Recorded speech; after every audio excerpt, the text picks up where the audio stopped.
लखनऊ में बदमाश इतने बेखौफ हो चुके हैं कि वो जिसे चाहते हैं जहां चाहते हैं अपना शिकार बना लेते हैं और कोई कुछ नहीं कर पाता। ताजा मामला चिन्हट कोतवाली इलाके का है, जहां सरे बाजार फायरिंग की गई। गोलियां चलते ही पूरे बाजार में भगदड़ मच गई। हर कोई इधर उधर छिपकर अपनी जान बचाने में लगा हुआ था और जब फायरिंग रुकी तो सामने दो नौजवान लहूलुहान हालत में पड़े थे, जिनके जिस्म में गोलियां धंसी हुई थी। उनसे पूछताछ करी गई तो उनके द्वारा बताया गया कि दो व्यक्तियों द्वारा उन पर फायरिंग की घटना कारित कर दी गई है। पुलिस द्वारा उनसे नामजद तहरीर प्राप्त कर विधिक कार्रवाई प्रचलित में लाई जा रही है।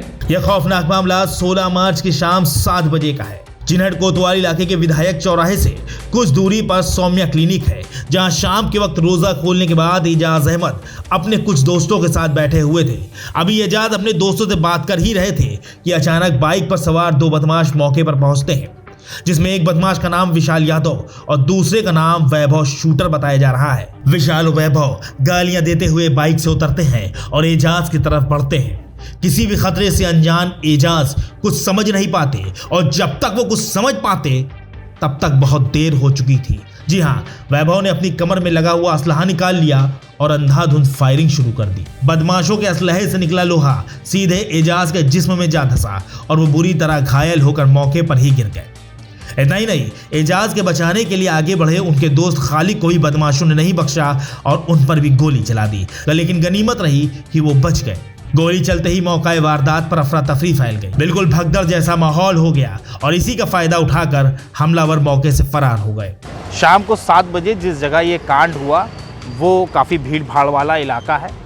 ये चिन्हट बाज़ार का इलाका है, जहाँ ये काफ़ी ये कह सकते हैं काफ़ी रश भी रहता है इस जगह पर। और वहीं उसी जगह पर रोज़ा खोलने के बाद एजाज अपने दोस्तों के साथ बैठे थे।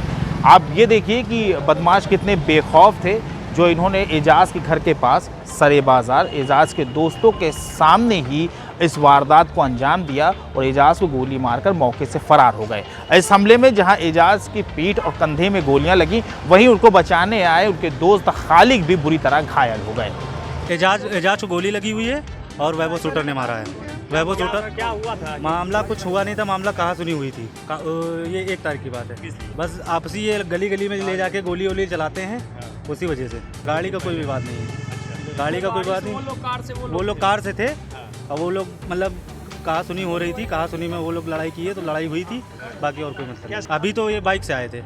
हाँ, अभी इसमें आए थे आदित्य लड़का एक है गोगो, वो था, और वैभव शूटर ने गोली चलाई है। और इससे पहले 14 को मेरे घर पे आए थे, मैं बैठा था, तब गोली चला के दोनों लोग गए थे। आज के दोस्त है, गाड़ी चलाते उनके। ये घटना है 7:20 की। जी। और एक लड़का और है खालिद, उनको अभी तो कुछ बता नहीं रहे अंदर। 2 गोली पीठ पे लगी हुई है, 1 हाथ पे लगी हुई है। 16 मार्च 2025 को थाना चिन्हट को एक फायरिंग की सूचना प्राप्त हुई, जिसमें थाना चिन्हट की पुलिस और उच्च अधिकारीगण मौके पर पहुंचे, जहाँ ये तथ्य संज्ञान में आए कि थाना क्षेत्र चिन्हट के रहने वाले एजाज अहमद के कंधे और पीठ पर गोली लगी है, जिन्हें इलाज के लिए चंदन अस्पताल में भर्ती कराया है, जहां डॉक्टरों द्वारा उन्हें खतरे से बाहर बताया जा रहा है। उनसे पूछताछ करी गई तो उनके द्वारा बताया गया कि 2 व्यक्तियों द्वारा उन पर फायरिंग की घटना कारित कर दी गई है। पुलिस द्वारा उनसे नामजद तहरीर प्राप्त कर विधिक कार्रवाई प्रचलित में लाई जा रही है। घटना का सफल अनावरण के लिए 3 टीमों का गठन किया है। शीघ्र घटना का सफल अनावरण करके अवगत कराया जाए। आनन फानन में घायल एजाज और खालिद को गंभीर हालत में कमता के पास मौजूद चंदन अस्पताल में भर्ती कराया गया, जहां डॉक्टरों ने दोनों का इलाज शुरू किया। जांच में पता चला कि एजाज के कंधे और पीठ में गोली लगी है। वहीं दूसरी तरफ सरे बाजार बदमाशों ने गोलीबारी की थी, लिहाजा कुछ देर में ही पुलिस भी मौके पर पहुंच गई। परिवार की माने तो वैभव और विशाल तभी से एजाज की तलाश कर रहे हैं। परिवार का यहां तक आरोप है कि एजाज ने अपनी जान का खतरा बताते हुए मामले की शिकायत पुलिस से भी की थी, लेकिन पुलिस ने कुछ नहीं किया और ये कांड हो गया।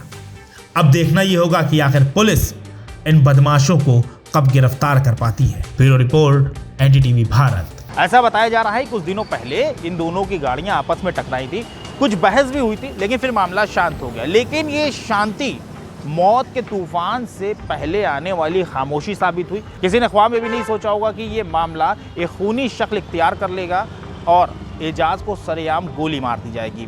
बेखौफ बदमाशों ने बहुत ही इत्मीनान के साथ वारदात को अंजाम दिया और मौके से फरार हो गए। इस वारदात के बाद से पुलिस के इकबाल पर भी सवालिया निशान खड़े हो गए। लिहाजा अब देखना ही होगा कि आखिर पुलिस इस मामले को कब सुलझा पाती है और हमलावरों को कब गिरफ्तार किया जाता है।